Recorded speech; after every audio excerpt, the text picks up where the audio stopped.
በልጅነቱ ጸበል ሲጠጣ የነበረ ልጅነት ዛሬ የሰው ደም ነው በአሜት የሚጠጣው።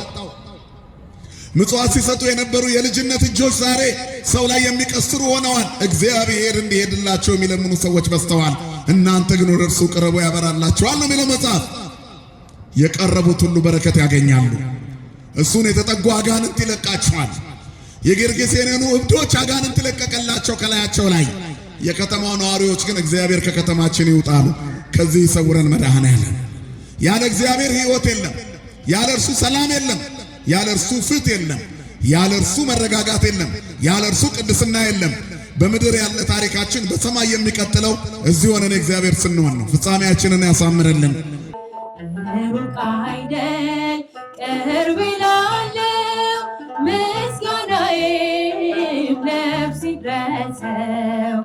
አባትና ንጉሥ ቤታ ቅዱስ ለነፍስ ሕይወቴ ነው ክርስቶስ። አሳዳጁን ጳውሎስን ለቤተ ክርስቲያን የሚሳደድ ተቆርቋሪ ብርሃነ ዓለም ያደረገ እግዚአብሔር ወንበዴውን የመጀመሪያው ገነት በር የሚያንኳኳ ያደረገ እግዚአብሔር አንተንም ከወደቅበት ማጥ አንቺንም ከገባሽበት ጭንቀት ጥብብ ካልሽበት ሕይወት ከደዌና ከመከራ ከሕመምና ከጭንቀት ማሳረፍ ይችላል አይችልም? ይችላል። ክብርና ምስጋና ለስሙ ይሁን። ሁሉን ማድረግ ይችላል የኛ አምላክ እግዚአብሔር። በዚህ ዓለም ላይ ለስጋችን ቅድሚያ የምንሰጥ ከሆነ መንፈሳዊነትን ትርፍ አድርገን ከያዝን አንፈተንም። ምክንያቱም ክርስቲያኖች አይደለንም። ክርስቲያን በአስቸጋሪ ሁኔታም ቢሆን ክርስቲያን ሆኖ የሚቀጥል ማለት ነው። መጽሐፍ በጊዜው ያለ ጊዜው ጽና ይላል። በምድር ላይ የምንፈልጋቸው በርካታ ነገሮች ይኖራሉ በዚህ ዓለም ላይ እና ግን ቅድሚያ ከእግዚአብሔር ቃል እናስቀድመው። የሃይማኖት ሰዓታችንን፣ የአምልኮ ሰዓታችንን፣ የዝማሬ ሰዓታችንን ከወሰደብን ግን ጣዖት ነው። መጽሐፍ ሰው አምኖ ለተሸነፈለት ለዚያ ነገር ባሪያ ነው። ቅዳሴ አቋርጠው የሚሄዱ ሰዎች አሉ። ስፖርት አለብን ብለው መዝናኛ ፕሮግራም ያመልጠኛል ብለው ጉባኤ ረግጠው የሚወጡ ሰዎች አሉ። ስለዚህ ሃይማኖት ለነሱ ትርፍ ነው።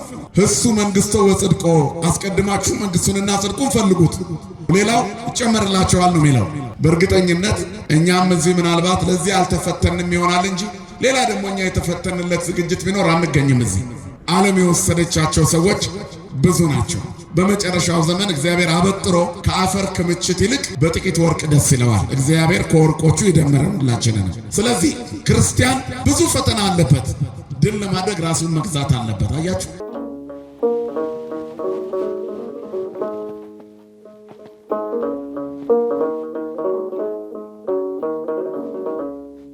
በስመ አብ ወወልድ ወመንፈስ ቅዱስ አሃዱ አምላክ አሜን። ሰላም ገብርኤል መልአክ በላይ ለማርያም ዛይረፈ ከመእዜን ወዳጠ አኮ ትሩፈ እግዚአብሔር አበኒ ሲሳይ ልቡና መጽሐፈ ወአፉ የሙሴ ለእመኮነ ጸያፈ ጰራቅሊጦስ አሮን ይኩነኒ አፈ። ወደ እመቤታችን የመጣውን ቅዱሱን ወንጌል ታላቁን የምስራች የሐዲስ ኪዳኑን በስርዓት አምልቼና አስፍቼ ሳይሆን በጎልዳፋ አንደበቴ እንድመሰክር መንፈስ ቅዱስ ለኔ አንደበት ለሁላችንም ደግሞ ሰሚ ጆሮና አስተዋይ ልቦና ይሁን። ከሩቅም ከቅርብም ተሰብስባችሁ በእግዚአብሔር ቤት በመቅደሱ የተገኛችሁ ምእመናን ምእመናት የዚህ የሳምንታዊ ረቡዕ ጉባኤ ቃለ ዓዋዲ ቤተሰቦች እስከ ሞት ድረስ በወደደን በመድኃኒተ ዓለም በኢየሱስ ክርስቶስ ፍጹም ሰላም እንደምን አመሻችሁ፣ እንደምን ሰነበታችሁ፣ እንደምን ቆያችሁ። ለባህሪው ሽረት ለመንግስቱ ምልፈት የሌለበት የዘመን ዘመናት ባለቤት የጨለማችን ብርሃን የሞታችን ትንሣኤና የትንሣኤያችን ከሞት ወደ ሕይወት ከርክሰት ወደ ቅድስና ያሸጋገረን የደከመ ጉልበታችንን በፍቅሩ ያደሰልን ዘወትር የሚራራልን አባት ድካማችንን አይቶ የሚረዳ እስራታችንን የሚፈታ ስብራታችንን የሚጠግን ፍቅሩ ከእናት ልጅ በላይ ውድ የሆነ ሁሉን የሚለውጥ እርሱ ግን የማይለወጥ መድኃኒተ ዓለም ኢየሱስ ክርስቶስ ስሙ ለዘላለም የተመሰገነ ይሁን። ለዓለም ሕዝብ ሁሉ የተስፋ ምንጭና የድነት ማስገኛ የሆነች እግዚአብሔርን የምናይባት የሕይወት መስታወታችን ስለ አምላክ የምንነጋገርባት የአዲስ ኪዳን ቋንቋችን የዕድሜያችን ማስረዘሚያ ቀመር የምህረት እናት ንግሥት የፍጥረት ሁሉ እመቤት ቅድስተ ቅዱሳን ንጽሕተ ንጹሐን ሰዓሊተ ምሕረት አቁራሪተ መዓት እናታችን ድንግል ማርያም ስለ አማላጅነቷ ስለ እናትነቷ ስሟ ለዘላለም የተመሰገነ ይሁን። መላእክት፣ ቅዱሳን፣ ጻድቃን፣ ሰማዕታት ሁሉ እንደየክብራቸውና እንደየሞገሳቸው ክብርና ምስጋና ይድረሳቸው። ከሀገራቸው እንዲሄድላቸው ለመኑት። የማቴዎስ ወንጌል ምዕራፍ 8 ቁጥር 34። በዚህ ዓለም ላይ የሰው ልጅ ያለ ፈተና መኖር ከፈለገ ከሰይጣን ጋር መስማማት ነው የሚጠበቅበት። ከሰይጣን ጋር ከተስማማን፣ ከዓለሙ ጋር ከተስማማን፣ በጎ ስራዎችን ከናቅን፣ ለግፍ የማንደነግጥ ከሆነን፣ ለእግዚአብሔር ቃል የማንረበሽ ከሆነን፣ የቅዳሴው ድምፅ እንቅልፍ የማይነሳን ከሆነ ፈተና አይገጥመንም። ራሳችን ፈተናዎች ነው። በዚህ ዓለም ላይ ለስጋችን ቅድሚያ የምንሰጥ ከሆነ መንፈሳዊነትን ትርፍ አድርገን ከያዝን አንፈተንም። ምክንያቱም ክርስቲያኖች አይደለንም። ክርስቲያን በአስቸጋሪ ሁኔታም ቢሆን ክርስቲያን ሆኖ የሚቀጥል ማለት ነው። መጽሐፍ በጊዜው ያለ ጊዜው ጽና ይላል። በጊዜውም ያለ ጊዜው በምድር ላይ የምንፈልጋቸው በርካታ ነገሮች ይኖራሉ በዚህ ዓለም ላይ እና ግን ቅድሚያ ከእግዚአብሔር ቃል እናስቀድመው። አሁን በዚህ ሰዓት እኛ ብዙዎቻችን የምናስበው ዝግጅት አለ። ከዚያ ከእንግሊዝ የሚተላለፍ እግር ኳስ አለ። ጥሩ ነው እግር ኳስ ማየቱን ምናምን ኃጢአት ጽድቅ ነው ልላቸው ፈልጌ አይደለም። የሃይማኖት ሰዓታችንን፣ የአምልኮ ሰዓታችንን፣ የዝማሬ ሰዓታችንን ከወሰደብን ግን ጣዖት ነው። መጽሐፍ ሰው አምኖ ለተሸነፈለት ለዚያ ነገር ባሪያ ነው። ቅዳሴ አቋርጠው የሚሄዱ ሰዎች አሉ። ስፖርት አለብን ብለው መዝናኛ ፕሮግራም ያመልጠኛል ብለው ጉባኤ ረግጠው የሚወጡ ሰዎች አሉ። ስለዚህ ሃይማኖት ለነሱ ትርፍ ነው። እሱ መንግስቶ ወጽድቆ አስቀድማችሁ መንግስቱንና ጽድቁን ፈልጉት ወዘሰ ኩሎ ይትወሰክለክሙ ሌላው ይጨመርላችኋል ነው የሚለው። በእርግጠኝነት እኛም እዚህ ምናልባት ለዚህ አልተፈተንም ይሆናል እንጂ ሌላ ደግሞ እኛ የተፈተንለት ዝግጅት ቢኖር አንገኝም። እዚህ ዓለም የወሰደቻቸው ሰዎች ብዙ ናቸው። በመጨረሻው ዘመን እግዚአብሔር አበጥሮ ከአፈር ክምችት ይልቅ በጥቂት ወርቅ ደስ ይለዋል። እግዚአብሔር ከወርቆቹ ይደምረን ሁላችንን። ስለዚህ ክርስቲያን ብዙ ፈተና አለበት። ድል ለማድረግ ራሱን መግዛት አለበት። አያችሁ፣ የክርስትና ሃይማኖት በጸና ኪዳን ውስጥ መኖር ነው። እንዲህ ባሉ ቀናት ውስጥ ነው እግዚአብሔር የራሱ የሆኑ ሰዎችን ለይቶ የሚያውቀው። ምርቱን ከገለባ የሚለይበት ይህን ሰዓት ነው። ንፋስ ሲኖር ነው እኮ ገበሬው መንሹን አንስቶ የተወቃውን እህል ወደ ላይ የሚወረውረው። ገጠር ካያችሁ ንፋስ ሲኖር ነው። መቼም በቴሌቪዥን ወይንም በቲክቶክ ታያላችሁ እኮ አይደል? አሁን ከብዙ ነገር ሩቅ አይደላችሁም። ለግብርናው ምን ረስታችሁት ከሆነ ስለዚህ ምርትና ገለባን ለመለየት እንኳን ነፋስ ያስፈልጋል። አሁንም ይሄ የሚገጥሙን የዓለም ድግሶች ንፋስ ናቸው። እንክርዳድ ከሆንን ከገለባው ጋር እንወረወራለን። ስንዴ ከሆንን ግን በፈተና እንኳን ብንፈተን እናሸንፋለን። መከራ እንኳን ቢገጥመን አያችሁ። ስለዚህ መከራ፣ ፈተና ለእግዚአብሔር ያልተገዛ ከሆነ ካህኑን ቅዳሴ አቋርጦ እንዲወጣ እኮ ያደርገዋል። መርዶ ካለበት አቋርጦ ሁሉ ሊወጣ ይችላል። ለሱ ቅዳሴው አምልኮ ሳይሆን ስራ ነው ማለት ነው። ከስራ አቋርጦ እንደመውጣት ነው የሚቆጥረው ማለት ነው። ስለዚህ ያ ካህን ክርስቲያን አይደለም። ምዕመንም እንደዚህ ነው። ለምድራዊ ቁሳቁስ ብሎ መንፈሳዊ ድግስ እየረገጠ ከወጣ የክርስቶስ አይደለም። እግዚአብሔር በውስጡ አልገባም። ስለዚህ እኛ የምንፈተነው እግዚአብሔር ውስጣችን ሲገባ ነው። አሁን የምናወራው ስለ ፈተና ነው። ፈተናን ድል ስለማድረግ፣ በመከራ ውስጥ እግዚአብሔርን ስለማግኘት። እግዚአብሔር በተጨነቁ ሰዎች ሕይወት ውስጥ ይገለጥና ያሳርፋል። በመከራ ውስጥ ያሉትን ይጎበኛል። በጭንቀት ያሉትን ያያል። ሲጀመር ክርስቲያን ማለት የክርስቶስ የሆነ ማለት ነው። የክርስቶስ የሆነ ደግሞ የሚፈተን ፈተና የሚበዛበት። አንዳንድ ሰዎች ዓለማዊ ሆነው ብዙ ጊዜ የቆዩና ወደ ቤተክርስቲያን ይመጣሉ። ሰንበት ተማሪ ይሆናሉ። ያደላቸው ዲያቆንም ቄስም መነኩሴም ይሆናሉ ከዱርይነት ወጥተው እንደ ቅዱስ ጳውሎስ። ታዲያ ፈተናው የሚበዛባቸው ወደዚህ ሲገቡ ነው። እዛ በየጫት ቤቱ በረንዳ ላይ በየሺሻ ቤቱ ውስጥ አውልቆ ቁጭ ብሎ ምንም ፈተና የለበትም። ተስማምቷላ። ምርኮኛ እኮ ነው። ጫማውን ያወለቀለትን ሰይጣን ለምን ይቀጠቅጠዋል? ሌላ ለማሰውለቅ ወደ ከተማ ይመጣል እንጂ ወደ ቤተክርስቲያን ይመጣል።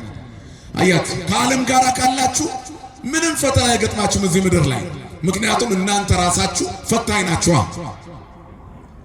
እዚህ ስትመጡ ግን ብዙ ፈተና አለ። እግርህን ሰብስቦ ሊያስቀር የሚፈልግ ፈተና ይበዛል። እዚህ ከመጣን በኋላ ብዙ ነገር አለ እኮ። የኛ አቀባበል ፈተና ይሆንባችኋል። ችላ እንላችኋለን እኛ። በዚህ ጊዜ ታዝናላችሁ። እኔ ከዓለም መጥቼ የእግዚአብሔር ሰው ነው ብዬ አምኜበት ሰው መስለናችሁ ነው። እኛም እንደናንተ ደካሞች ነው። ዓለማዊነት እኮ ይሻለኛል፣ እዛ እኮ ፍቅር አለ ይላሉ ዓለማውያን ሰዎች። እዛ ያለው ፍቅር አይደለም፣ ድራማ ነው። ትክክለኛ ፍቅር በጭቅጭቅ ውስጥ ነው የሚገለጠው። በነገራችን ላይ ትክክለኛ ፍቅር በመከራ ውስጥ ነው የሚገለጠው። ሰዎች ስለተጨቃጨቁ አይፋቀሩ ማለት አይደለም። ባልና ሚስት ስለተነታረኩ ለጊዜው ስለተቆራረፉ አይፋቀሩ ማለት አይደለም። አብረው አይደል የሚኖሩት። ለዚህ እኮ ነው ቅዱስ ጳውሎስ ተምኡ ወይታብሱ ያለው። በመካከላችሁ መቆጣት ያለ ተቆጡ፣ ችግር የለም፣ ግን እንዳትበድሉ። ወይታብኡ ፍኖተ ለሰይጣን፣ ለዲያብሎስ እድል ፈንታ አትፍቀዱለት። ስር እንዳይሰድ ሰይጣንን ሰብረን የምንጥልበት ኃይል እግዚአብሔር ያድለን።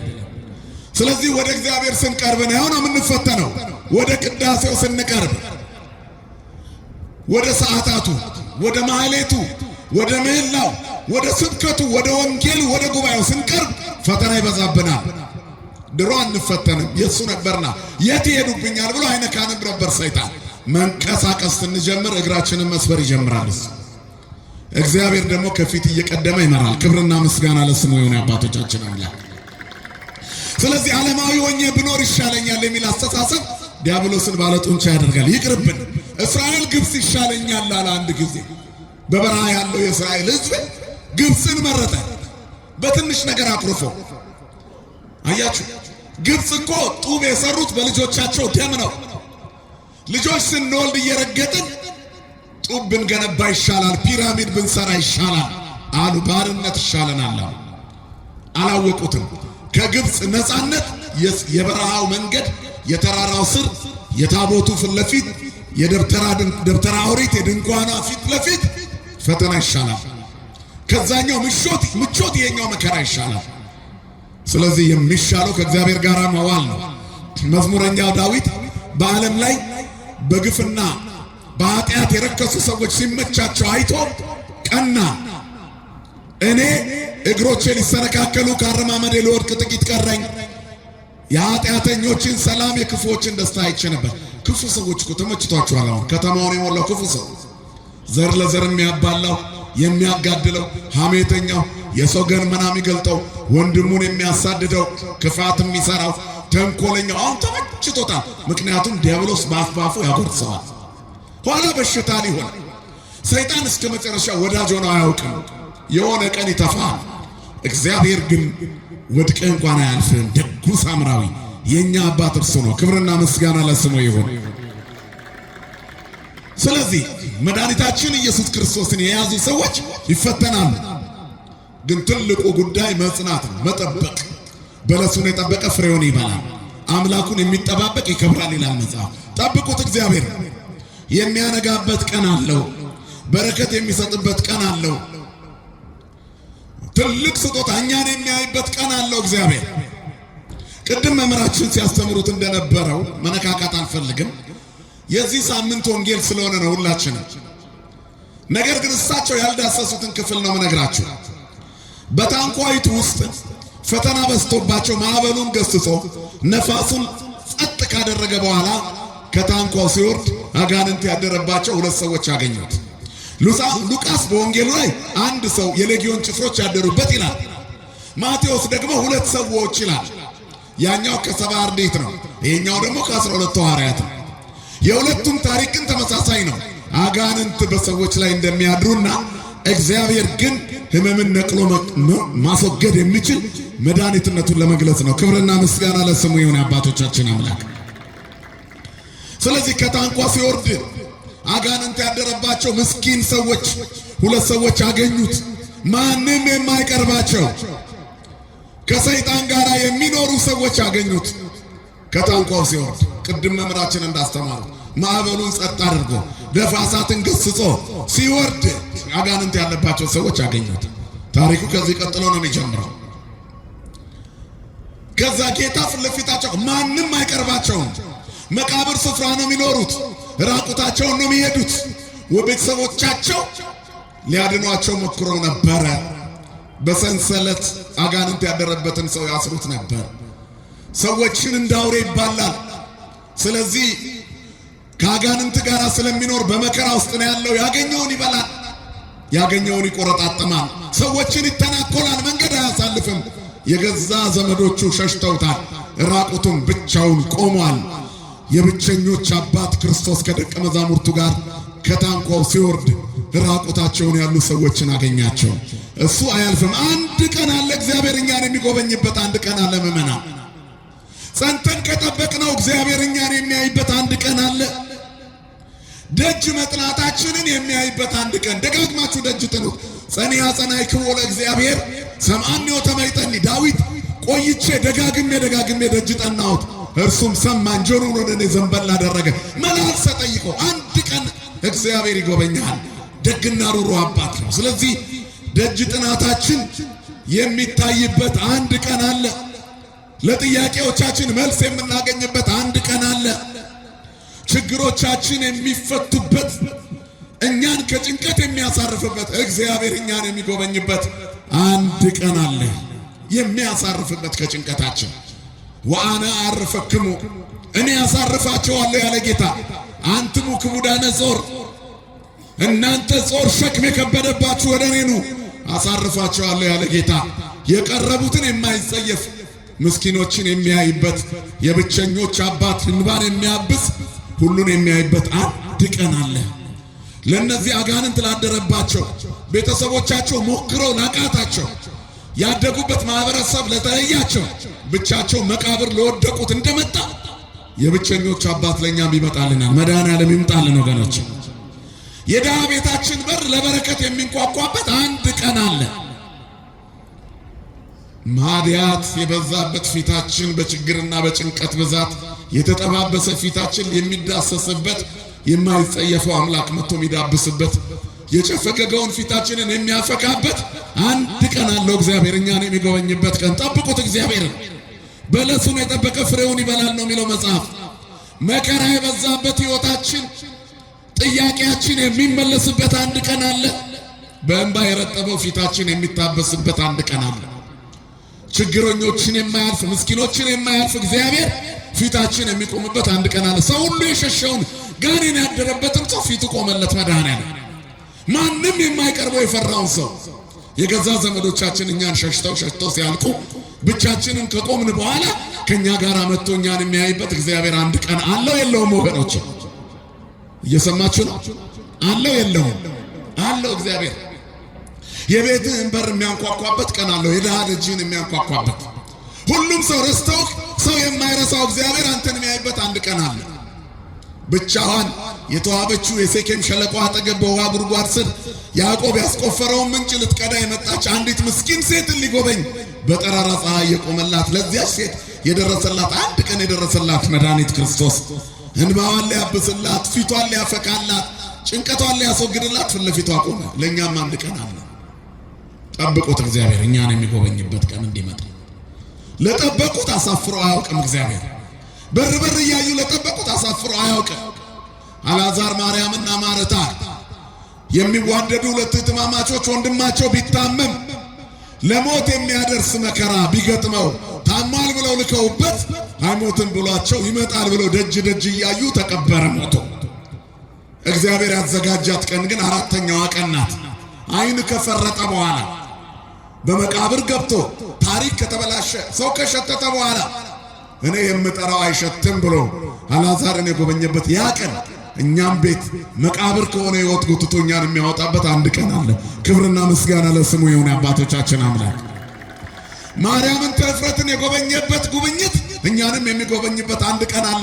የከተማው ዝነኛ ኃጢአተኛ በዝሙት የሰበሰበችውን ገንዘብ ሽቶ ገዝታ፣ አልባስጥሮስ የተባለ ውድ ሽቶ ገዝታ በለምጻሙ ስምዖን ቤት የተቀመጠውን ጌታ በእንባዋ እግሩን እያጠበች በፀጉሯ እንደ ፎጣ እየጠረገች ሽቶ አርከፍክፋ ይቅር በለኝ ብላ የተጎበኘች እጅግ ወዳለችና ብዙ ኃጢአቷ ተሰርዮላታል ተብላ የጎበጠው ሰውነቷ ቀንቶ ሕይወት ሰጪ የፍካት ቃል ፊትን የሚያፈካ ቃል ከክርስቶስ ወጥቶ ኃጢአትሽ ተሰርዮልሻል በደህና ሂጂ የከተማው ራስ አድርጎ የጎበኘበት ቀን አለው ጌታ።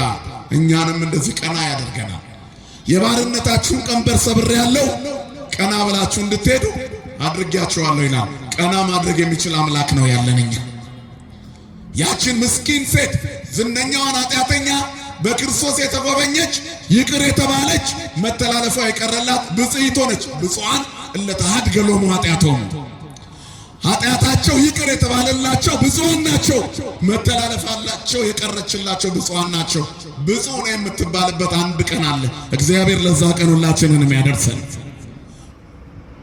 ባለሽቶ እንተ ደም ይሁዛን የጎበኘበት ጉብኝት እኛም ቤት ይመጣል እግዚአብሔር። ለ12 ዓመት ቀሚሷ ደርቆ የማያውቅ በደም የተጨማለቀ ሕይወት የምትኖር ያ ሁሉ ደም ሲፈሳት ግን ለታሪክ ያስቀመጣት ያልሞተች የገረጣች የሰውነቷ ጠረን የተቀየረ በሕዝብ መካከል ተሸፍና እንዳያዩት የክርስቶስን ልብስ ስትነካ ታሪክ እንደ አዲስ ጀመረ። የኛ ጌታ መድኃኔዓለም የስቃይ ፋይል መዝጋት የሚችል አምላክ ነው። ክብርና ምስጋና ለስሙ ይሁን። የሞት ታሪካችንን ወደ ሕይወት ይቀይራል። አንድ ቀን አለኛ የሚጎበኝበት አጋንንት ሰፍረው የሚጫወቱባቸውን ሰዎች ላይ ምክንያት ስላለው ጌርጌሴኖን ወረደ። የጥብርያዶስ ባህርን ተሻግሮ የባህሩን ነፋስ ገስጾ ሲወርድ ሌላ ማዕበል ከውጭ ጠበቀው። በሕይወት ውስጥ ብዙ ፈተናዎች ይኖራሉ። የማይቋረጠው የሰው ጥያቄ ጠበቀው።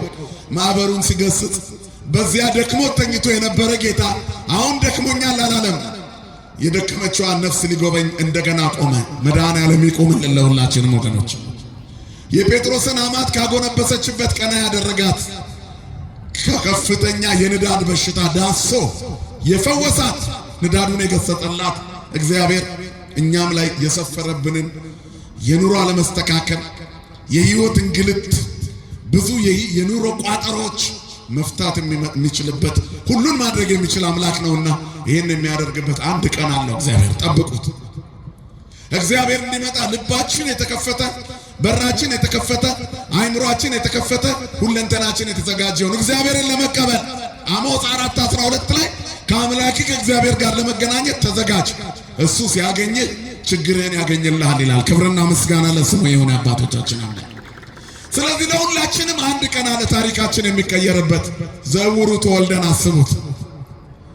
ከእናቱ ማኅፀን ጀምሮ አይኑ ግንባሮ ነው የሚኖረውን ሰው አንድ ቀን ግን አገኘ። ያችን አንድ ቀን መድኃኔዓለም ይስጠን ለሁላችንም። ስለዚህ እግዚአብሔር ይጎበኛል።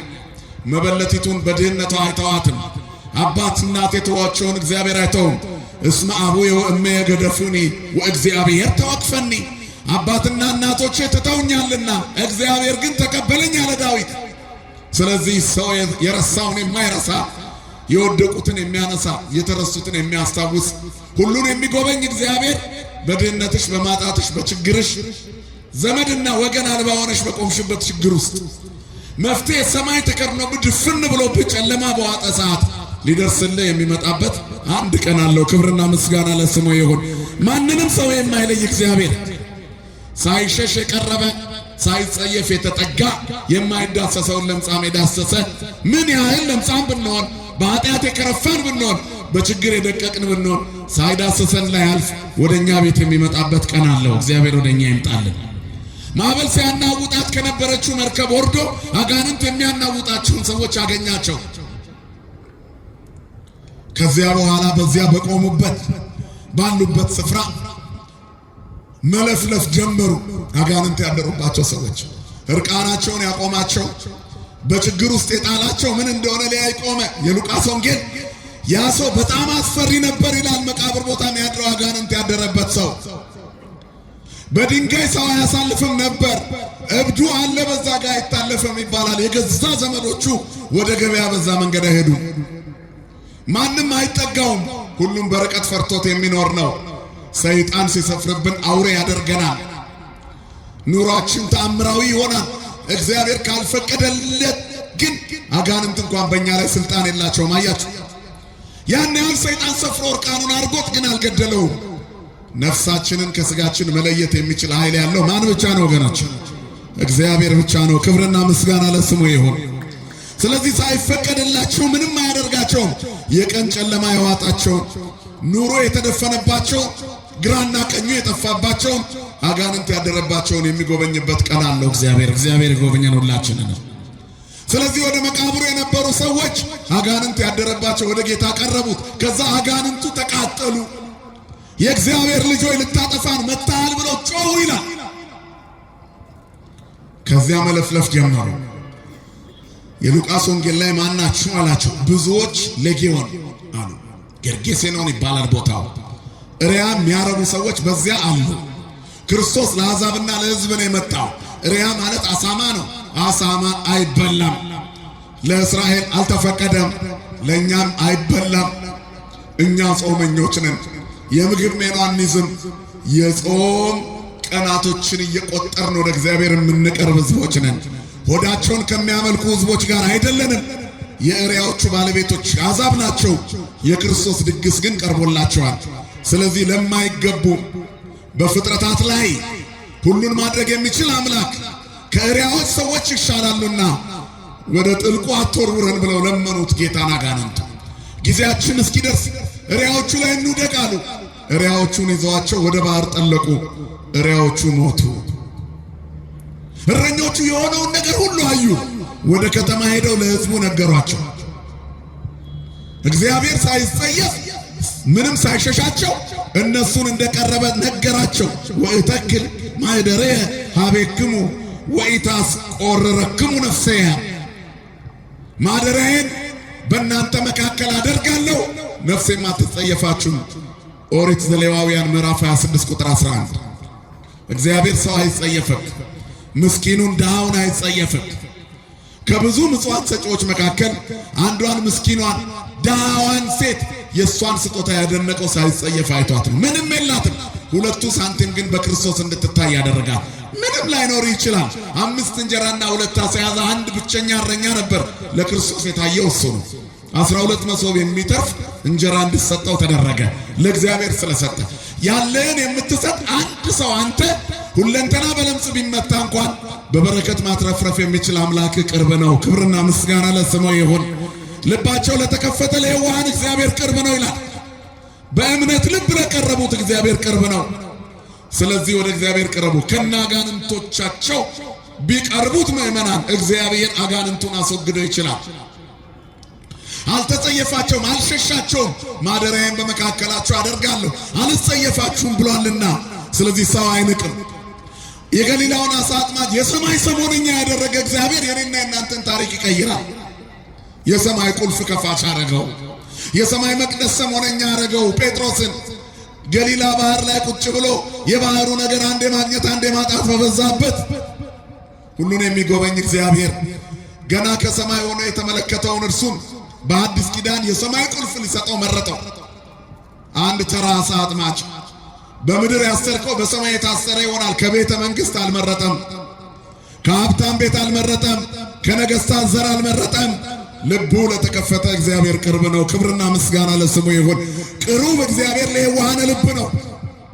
ስለዚህ የገሊላውን ዓሣ አጥማጅ የሰማይ ሰሞነኛ ያደረገ አሳዳጁን ጳውሎስን ለቤተ ክርስቲያን የሚሳደር ተቆርቋሪ ብርሃነ ዓለም ያደረገ እግዚአብሔር ወንበዴውን የመጀመሪያው ገነት በር የሚያንኳኳ ያደረገ እግዚአብሔር አንተንም ከወደቅበት ማጥ አንቺንም ከገባሽበት ጭንቀት ጥብብ ካልሽበት ሕይወት ከደዌና ከመከራ ከሕመምና ከጭንቀት ማሳረፍ ይችላል አይችልም? ይችላል። ክብርና ምስጋና ለስሙ ይሁን። ሁሉን ማድረግ ይችላል የኛ አምላክ እግዚአብሔር። ስለዚህ አጋንንት ያደሩባቸውንም ሰዎች ከላያቸው ላይ አስለቀቀ። አጋንንቱ ሄደው ወደቁ። እሪያዎቹ ወደ ባህር ጠለቁ። ስለዚህ ከነምናምናችን ወደ እግዚአብሔር ብንመጣ እንድናለን። ከነጫትህና ያስተፋሃል የኛ ጌታ መድኃኒዓለም ና ሺሻ ከሚሸተው ልብስ ጋርና ዕጣን ሸተህ ትመለሳለህ። እንዴ አጫሽና ቃሚ ቤተክርስቲያን እንዳይገባ አላለችም። ቤተክርስቲያን ይምጣና ጫቱንና ሲጋራውን ይተፋል። ከነዘረኝነታችሁ ነው አንድነትን ለብሳችሁ ትሄዳላችሁ። ዘረኝነት ራቁትነት ነው። ራቁቱን የነበረው ሰው በዚያ በጌርጌሴኖን በመቃብሩ ስፍራ የሌጊዮን ጭፍሮች የሚጨፍሩበት ሰው ክርስቶስን ሲያገኝ ደቀ መዛሙርቱ ከለበሱት ላይ ወስደው አጎናጸፉት። ከነሱ እንደ አንዱ ሆነ። ለብሶ ማልበስ ይችላል የኛ ጌታ። ታሪክ መቀየር ይችላል የኛ አምላክ። ይቀይራል ታሪክን። ቤተ ክርስቲያን የኃጢአተኞች ሆስፒታል ናት። ከሌብነታችን ጋር፣ ከዘረኝነታችን ጋር፣ ከምቀኝነታችን ጋር፣ ከጭፍን ብሔርተኝነታችን ጋር፣ ከተንኮልና ክፋታችን ጋር እስከ መቼ እንኖራለን? እንምጣ። መታከሚያው እዚህ ነው። ሰው ከነበሽታው እንዴት ይኖራል? ስር ሰዶ ያጠፋዋል። ጤነኞች ሰዎች ሐኪም ቤት አይሄዱም። ምን ሊሰሩ ይሄዳሉ? የታመሙ ሊታከሙ ይሄዳሉ። ታመናል። ለዚህ ነው እዚህ የመጣ ነው። ሁላችንም በሽተኞች ነን። እግዚአብሔር ያስፈልገናል። መድኃኒት ክርስቶስ ያስፈልገናል። ያልታመመ የለም እኛ መሃል። የደዌው አይነት ይለያያል እንጂ ከእግዚአብሔር ያራቀን፣ ጸሎታችን የሚሰማ እንዳይመስለን ተስፋ ያስቆርጠን፣ ውስጣችንን የሰበረ መንገዳችንን ያጨለመ የአጋንንት ዘመቻ በእኛ ላይ ሰፍሯል። ወደ እግዚአብሔር ቅረቡ።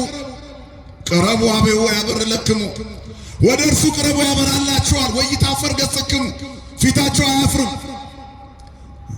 ደግ አባት እግዚአብሔር በሕግ በሃይማኖት ቅረቡት፣ በቸርነት በይቅርታ ያቅፋችኋል። ከነርኩሰታችሁ ቅረቡት፣ በቅድስና ያጠራችኋል። ራቁታችሁን ቅረቡት፣ አዲሱን ልብስ ያለብሳችኋል። አጋንንት እንዳለባችሁ ቅረቡ፣ ሰይጣኑን ከእናንተ ላይ ነቅሎ ጤንነታችሁን ይመልሳል። ክብርና ምስጋና ለስሙ ይሁን። እግዚአብሔር ነው መድኃኒት። ያለምንም ቢሮክራሲ ካርድ ክፍል የለ፣ እዛ ጋር መጠየቅ የለ። ስመጣለ ስታገኘው ትድናለ፣ ትመለሳለ። ዛሬ በአንድ ኩባያ ጸበል ዶክተሮች ተስፋ የቆረጡበት በሽታ ይነቀላል። ይኸው እናታችንን ተመልከቱ፣ ምስክርነት። እግዚአብሔር መጎብኘት ይችላል። ተመልሼ ሰው ሆናለሁ ብዬ አላሰብኩም ነበረ። እልል በሉልኝ አሉ። እግዚአብሔር ይመስገን። ማን ይመስገን? ክብርና ምስጋና ለስሙ ይሁን። የማያሳፍር አምላክ በአባቶቻችን ዘመን የሰራውን ታምር በእኛም በኃጢአተኞቹ ዘመን ሰራ። ማን ይመስገን? ክብርና ምስጋና ለስሙ ይሁን። ታመናል፣ እናስፈልገዋለን። የሚያሳዝኑት የጌርጌሴኖን ሰዎች ልቦች ናቸው። ሄዱና እረኞቹ ክርስቶስ ኢየሱስ የተባለ መምህር ከደቀ መዛሙርቱ ጋር ከታንኳ ወረደ። አጋንንት ያደሩባቸው እነዛ ሰዎች እኛን የማያስጠጉን እነዛ ሰዎች ፈወሳቸው።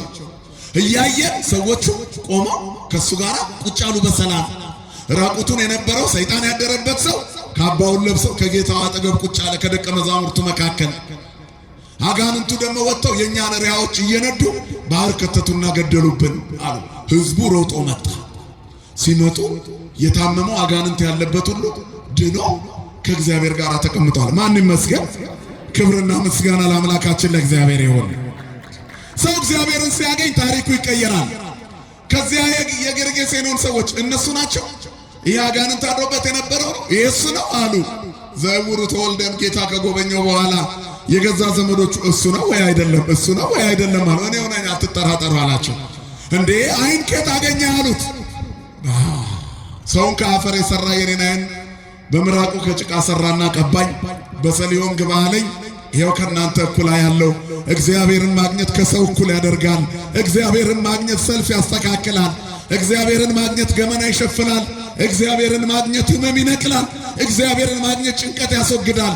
እግዚአብሔርን ማግኘት በሽታን ያስወግዳል። እግዚአብሔርን ማግኘት የሰማይ በረከት ያሰጣል። እግዚአብሔርን ማግኘት ዘላለማዊ ያደርጋል። ክብርና ምስጋና ለስሙ ይሁን። ደጉን እግዚአብሔርን አገኙት። የጌርጌሴኖን ሰዎች ግን አንፈልግም አሉት ጌታ። ሄዱና መጡ።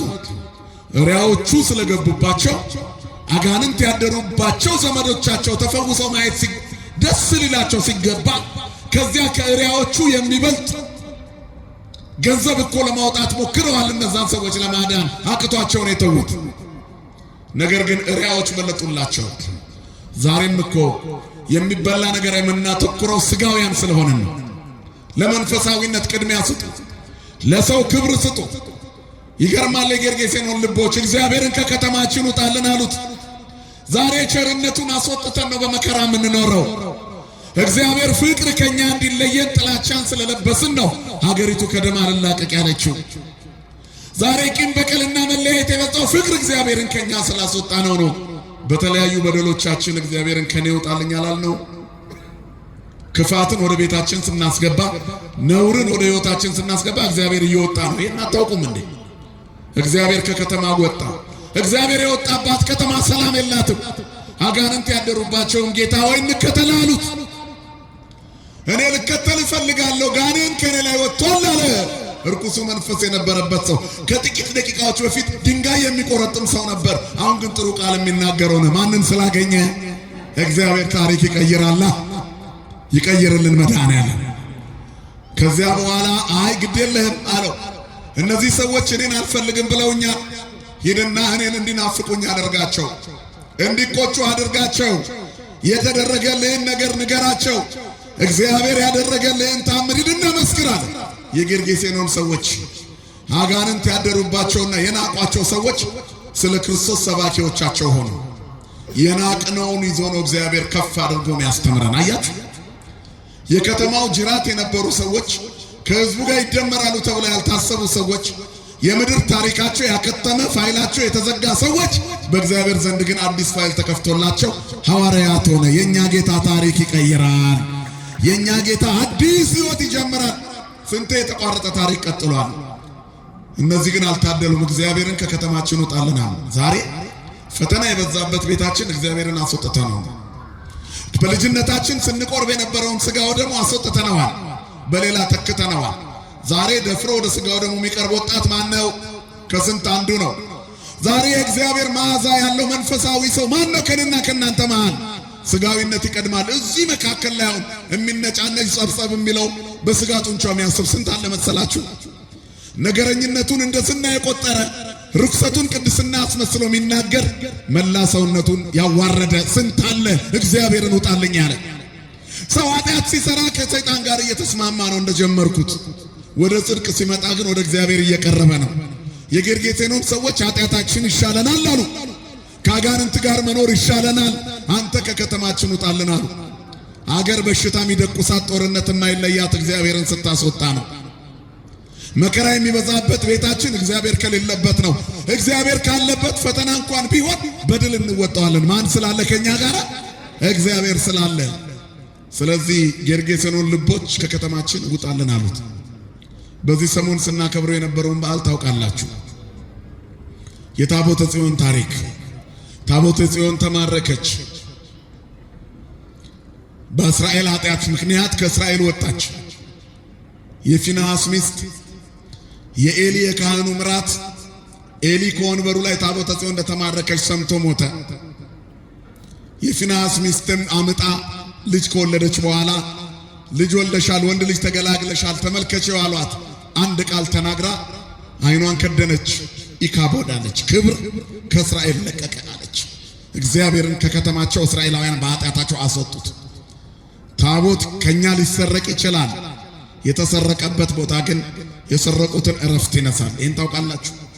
ኃይል አንሶት ታቦት አይሰረቅም። ታምር ሊሰራ ይሰረቃል። ታቦተ ጽዮን ተማርካ ሄደች። እግዚአብሔር ተሸንፎ ነው አይደለም። ሄዳ ግን ዳጎንን ቀጠቀጠች። እዚህ ቅርብ አጀ የሚባል ሀገር ሥላሴ ቤተክርስቲያን አለ። የዛሬ 15 እና 20 ዓመት እዛ እንሄድ ነበር እና ስንሄድ እዛ አካባቢ በነበረ ግርግር ታቦቱ የሰራው ተአምር የሥላሴን ታቦት ይዘው ቤታቸው ይዘው ገቡ ሰዎች። በግቢው ውስጥ በአካባቢው የነበሩ እንስሳቶቻቸው በሙሉ እንደ ቅጠል ረገፉ፣ አለቁባቸው። እነሱም ሰዎቻቸው አንድ በአንድ ማለቅ ጀመሩ። ኑና ታቦቱን ውሰዱ፣ አጥፍተናል አሉ። ይሄም መነግራችሁ የ15 ዓመት የ20 ዓመት ታሪክ ነው። የቅርብ ጊዜ ታሪክ ነው መነግራችሁ። የኛ እድሜ ታሪክ። እኛ ነፍስ አውቀን በደንብ ቆመን ልንሰብክ ሄደን ሰባኪ ሆነን የሰማነውን ነው በአካባቢው ባሉት ካህን አሁንም አሉኛ አባት እኛ አንመጣም እናንተ ጋር። ታቦቱ ራሱ ሄዷል፣ ራሱ ይምጣሉ ሃይማኖት ያላቸው አባት። ከዚያ በኋላ እሑድ ቀን ቤተ መቅደስ ቆመን ታቦቱ መጥቶ መንበሩ ላይ ተቀምጦ አየነው አሉ። ማን ይመስገን? ክብርና ምስጋና ለስሙ ይሁን። ምክንያቱም ይሄድልን አሉ። አልቻልንም። በበደል በርኩሰት ከሆነ እግዚአብሔር ስራውን ይሰራል። ልክ እንደዚሁ በአምስቱ ከተሞች የእግዚአብሔር እጅ ከበደች። በጌት፣ በአስቀሎና፣ በአዛጦን በሁሉ ከተሞች ታቦተ ጽዮንን ቢያዘዋውሩ በደላቸው እየበዛ ቢሄድ ከከተማችን ትውጣልን አሉ። መስዋዕት ቢሰዉ እናምናለን በእግዚአብሔር ቢሉ የእግዚአብሔር ታቦት የክብሩ ማደሪያ ነው ቢሉ እግዚአብሔር ከነሱ ጋር ይሆናል። ግን አንፈልግም፣ ከእስራኤል የለቀቀው ክብር ወደ እስራኤል ይመለሳል። ታቦተ ጽዮን ወደ እስራኤል ተመለሰች። እግዚአብሔር ክብራችንን ይመልስልን። ተዋህዳዊ ቁመናችን፣ ኦርቶዶክሳዊ መንፈሳዊነታችንን የእግዚአብሔር መዓዛ ያለው የአባቶቻችንን ዘመን እግዚአብሔር ይተካልን ለሁላችን። ዛሬ በቅዱሳን ላይ የሚናገሩ በስተዋል። እግዚአብሔርን ከውስጣቸው ያስወጡ አሌሎን ለከናፍረ ጎህሉት ይላል። እለ የነባ አመፃ በላይ ለጻድቅ ነው በትዕቢት ወበመንኖ። በትዕቢትና በድፍረት በጻድቅ ላይ የሚናገር ከንፈር ወዮለት ይላል መጽሐፍ መዝሙረኛው ዳዊት። ስለዚህ ዛሬ በቅዱሳን ላይ የሚናገሩ ሰዎች እግዚአብሔርን ከከተማቸው አስወጥተዋል። በልጅነቱ ስጋ ወደሙ ሲያላምጥ የነበረ ጥርስ ዛሬ ጫቱን ነው የሚያኝከው። በልጅነቱ ጸበል ሲጠጣ የነበረ ልጅነት ዛሬ የሰው ደም ነው በሐሜት የሚጠጣው። ምጽዋት ሲሰጡ የነበሩ የልጅነት እጆች ዛሬ ሰው ላይ የሚቀስሩ ሆነዋል። እግዚአብሔር እንዲሄድላቸው የሚለምኑ ሰዎች በስተዋል። እናንተ ግን ወደ እርሱ ቅረቡ ያበራላችኋል ነው የሚለው መጽሐፍ። የቀረቡት ሁሉ በረከት ያገኛሉ። እሱን የተጠጉ አጋንንት ይለቃቸዋል። የጌርጌሴኖኑ እብዶች አጋንንት ለቀቀላቸው ከላያቸው ላይ። የከተማው ነዋሪዎች ግን እግዚአብሔር ከከተማችን ይውጣሉ። ከዚህ ይሰውረን መድኃኔዓለም። ያለ እግዚአብሔር ሕይወት የለም፣ ያለ እርሱ ሰላም የለም፣ ያለ እርሱ ፍትህ የለም፣ ያለ እርሱ መረጋጋት የለም፣ ያለ እርሱ ቅድስና የለም። በምድር ያለ ታሪካችን በሰማይ የሚቀጥለው እዚህ ሆነን እግዚአብሔር ስንሆን ነው። ፍጻሜያችንን ያሳምረልን። በሰማነው ቃል ይባርከን። ይቆየን። ስብሐት ለእግዚአብሔር። ጉልበቴ ነው ላወድሰው፣ የፍቅሩ እሳት ልቤን ነክቷል፣ የድል ዜማ ባፌ ሞልቷል። ዝቅ ብዬ ላመስግነው፣ ጉልበቴ ነው ላወድሰው፣ የፍቅሩ እሳት ልቤን ነክቷል፣ የድል ዜማ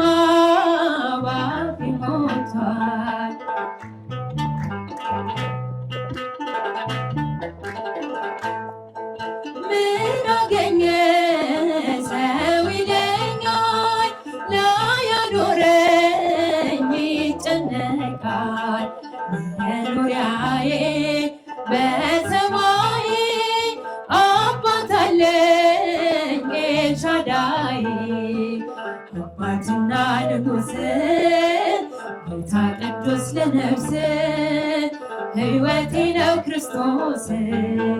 ዝቅ ብዬ ላመስግነው፣ ጉልበቴ ነው ላወድሰው፣ የፍቅሩ እሳት ልቤን ነክቷል፣ የድል ዜማ ባፌ ሞልቷል። ተራመድኩኝ በጉልበቴ ስላቆመኝ ደጉ አባቴ፣ ሩቅ አይደል ቅርብ እላለሁ፣ ምስጋናዬም ነፍስ ይድረሰው። አባትና ንጉሥ ጌታ ቅዱስ ለነፍስ ሕይወቴ ነው ክርስቶስ። ዝቅ ብዬ ላመስግነው፣ ጉልበቴ ነው ላወድሰው፣ የፍቅሩ እሳት ልቤን ነክቷል፣ የድል ዜማ ባፌ ሞልቷል። የከበረ የተፈራ ምሕረት ያለው የሚራራ ያገኘኝ አይቻለው፣ ቦታ ያየኝ ፊት ያለው አባትና ንጉሥ ጌታ ቅዱስ ነፍስ ሕይወቴ ነው ክርስቶስ። ዝቅ ብዬ ላመስግነው፣ ጉልበቴ ነው ላወድሰው፣ የፍቅሩ እሳት ልቤን ነክቷል፣ የድል ዜማ ባፌ ሞልቷል።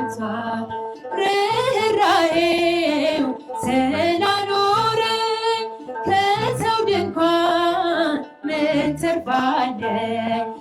ለእኔስ ጌታ ያስደንቃል፣ በልቤ ላይ ቤቱን ሰርቷል። አባትና ንጉሥ ሕይወቴ ነው ክርስቶስ፣ ዝቅ ብዬ ላመስግነው። ጉልበቴ ነው ላወድሰው። የፍቅሩ እሳት ልቤን ነክቷል፣ የድል ዜማ በአፌ ሞልቷል። ዝቅ ብዬ ላመስግነው፣ ጉልበቴ ነው ላወድሰው። የፍቅሩ እሳት ልቤን ነክቷል፣ የድል ዜማ በአፌ ሞልቷል። እጅግ በጣም የሚማርክ ትምህርት ነበረ። በእውነት ይሄ ሌሊት ባይኖርና ባለበት እንደ ገባዖን ሰማይ ፀሐዩን ጨለማው ማለት ምሽቱን ብናስቆመው ጥሩ ነበረ። ትምህርቱ እጅግ በጣም የሚማርክ ነበረ። መምህርም ገና አልጨረሱትም። ነገር ግን የእናንተን ልባችሁ ወደዛ እንደናፈቀ ወደ ቤት እንደናፈቀ ራታችሁ እንደናፈቃችሁ ስላወቁ ነው ያቋረጡት ይመስለኛል። እንግዲህ ለማንኛውም እግዚአብሔር አምላካችን እግዚአብሔር መጋቢያችን የሚገባውንና ለኛ የተዘጋጀውን ነገር ነግሮናልና በሰማነው የእግዚአብሔር ቃል እግዚአብሔር ይለውጠን። ላስተማሩን ለመምህራችን ለልሳነ ክርስቶስ መምህር ጳውሎስ መልካ ሥላሴ የካቴድራላችን ስብከተ ወንጌል ክፍል ኃላፊ እግዚአብሔር አምላክ ቃሉን ያሰማልን፣ ቃለ ሕይወትን ያሰማልን፣ የአገልግሎት ዘመኑን እግዚአብሔር ያርዝምልን።